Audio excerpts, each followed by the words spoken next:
For today's video, magluto tag bula-bula karon. Karning baka atong gamit ani atong gisahog carrots, ahos, paminta, patis, bitsin og tuyo gamay. Aw gibutangan pod og harina o cornstarch good pod. So mao na nang humana nagtimpla ato na nang gibula-bula gilingin-lingin na nato na kay arong maluto na dayon na siya karon.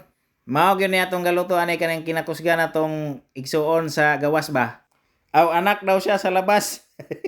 So mao nang gitabangan po tag duwa-duwa ni tadi ana og lingin-lingin pod. Kay gusto man po kuno niya magduwa-duwa nang lingin-lingin, may na lang pod ni aron di makaduwa og cellphone, paduwaon pod laman anig apil. So mao na ni atong nahimong paglingin-lingin, mga ngabot pod mga 120 buti ka buok.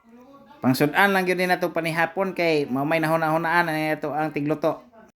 Og mao na nang dihang gipirito na nila kay arong masugdan na nila gluto, pirito-piritohon ra na sa low heat area of responsibility. Og mao na ni ang finished product, maluto na ni atong bula-bula. Lami kayo ni kay lingin ba? Lami ni isud ag panihapon kay lingin ni siya.